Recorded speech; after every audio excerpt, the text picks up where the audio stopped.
Bismillahirrahmanirrahim. Assalamualaikum warahmatullahi wabarakatuh.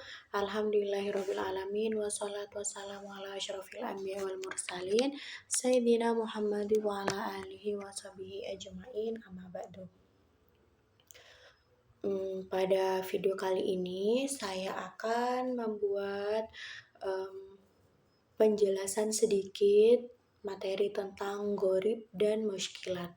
Adapun video ini dibuat untuk memenuhi tugas dari mata kuliah Tahsinul Qiraah yang langsung diampu oleh Bapak dosen Bapak Fikri Farihin MPDI. Adapun materi yang akan kami bahas di sini yaitu ada pengertian gharib dan muskilat, dan yang kedua macam-macam gharib dan muskilat serta cara membacanya. Yang ketiga yaitu contoh gharib dan muskilat dalam Al-Quran. Langsung saja, yang pertama yaitu apa sih pengertian dari gharib dan muskilat?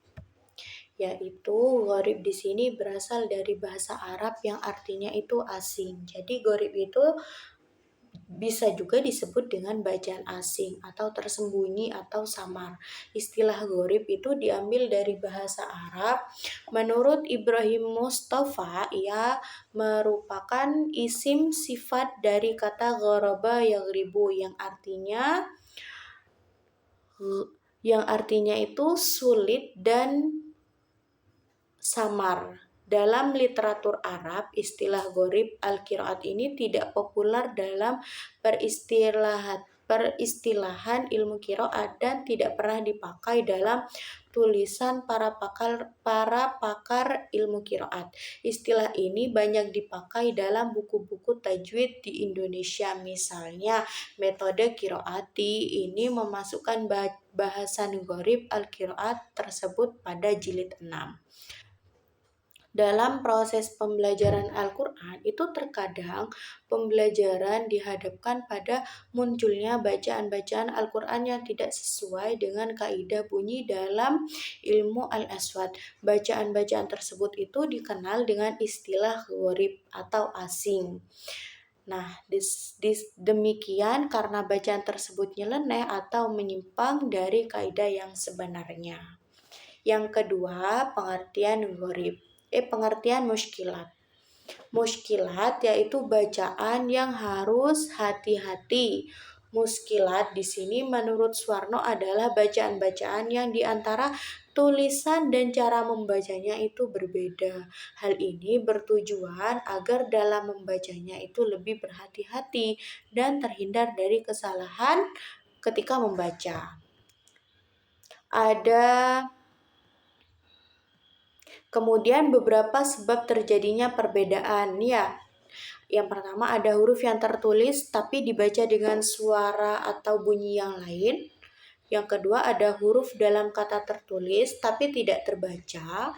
Yang ketiga ada taudan sifir yaitu bulatan kecil di atas alif. Dan sekarang macam-macam gharib dan muskilat serta cara membacanya. Yang pertama yaitu macam-macam gharib dan cara membacanya. Yang pertama yaitu ada saktah. Saktah di sini berhenti sejenak. Saktah yang dimaksud yaitu berhenti sebentar tanpa bernafas. Adapun bacaan Al-Quran, bacaan saktah yang ada di dalam Al-Quran di sini hanya ada pada 4 tempat dalam Al-Quran. Yang pertama surat Al-Kahfi ayat 1 dan 2, yang kedua surat Yasin ayat 52, yang ketiga surah Al-Qiyamah ayat 27, dan yang keempat surat Al-Mutaffifin ayat 14.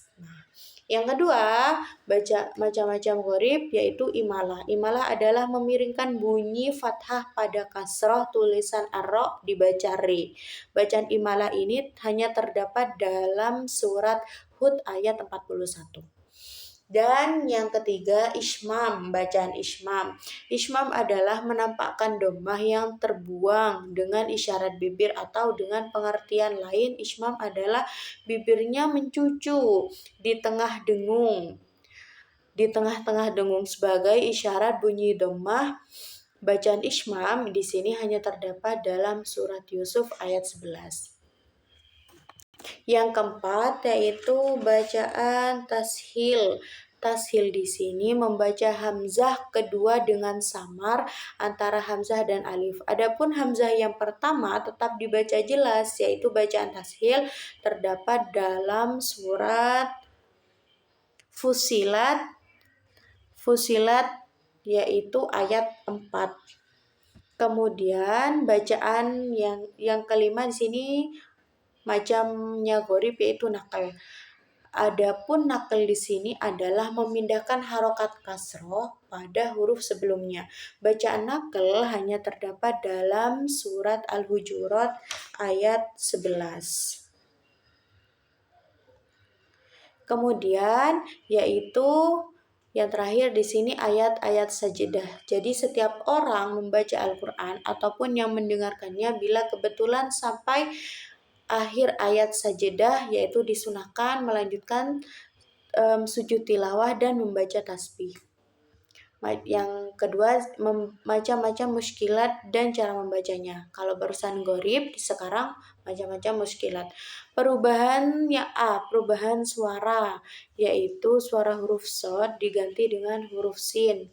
Ini berada di 3 tempat, yaitu Quran Surat Al-Baqarah ayat 245 dan Quran Surat Al-A'raf ayat 69. Dan yang ketiga yaitu Quran Surat At-Tur ayat 37. Yang ini hanya boleh dibaca tetap shad atau diganti dengan sin.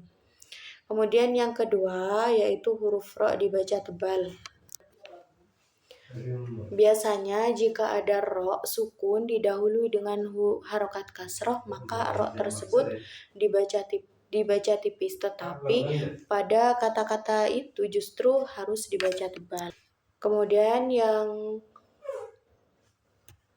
ketiga yaitu huruf wawu tidak dibaca, yaitu terdapat huruf wawu dalam sebuah kata tapi tidak dibaca. Misal kata zakka, di sini tulisannya hurufnya ada huruf za, kaf dan juga wawu. Wawunya tidak dibaca. Dan materi yang ketiga di sini contoh gharib dan muskilat di dalam Al-Qur'an. Gharib yang pertama macamnya yaitu saktah dalam Quran surat Yasin ayat 52. Yaitu qalu bismillahirrahmanirrahim. Qalu ya wailana man ba'atsana min marqadina. Hada ma wa'adar rahman wa sadaqal mursalun. Di bacaan mim marqadina itu ada tandanya sin. Kalau tidak sin itu ada tulisan saktah seperti itu. Itu bacaan dari saktah. Kemudian contohnya yang ismam ada dalam Quran surat Hud ayat 41, yaitu bismillahirrahmanirrahim.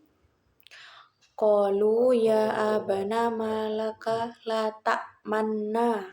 La ta'manna di sini di garis bawahi, ini adalah bacaan ismam. Mohon maaf, ini barusan saya menjelaskan imalah dulu. Imalah dalam Al-Quran yaitu terdapat dalam surat Hud ayat 41. Wa qalar kabu fiha bismillahi majreha wa mursaha. Tulisannya majroha wa mursaha, tapi dibaca majreha wa mursaha karena bacaannya memiringkan ya. Jadi bacaan ar-ro itu dibaca re. Kemudian yaitu ismam dalam surat Yusuf ayat 11. Bismillahirrahmanirrahim. Qalu ya abana malaka la ta'manna. La ta'manna di sini di garis bawahi yaitu adalah bacaan ismam. Yang mana cara membacanya yaitu memajukan bibir atau memonyokkan bibir. Kemudian contoh dari muskilat. Bismillahirrahmanirrahim. Man dzalladzi yuqridullaha qardan hasanan fayudha'ifahu lahu adhafan katsira. Wallahu yaqbidu wa yabsut. wa ilaihi turja'un. Yang ini boleh dibaca tetap shad atau diganti sin.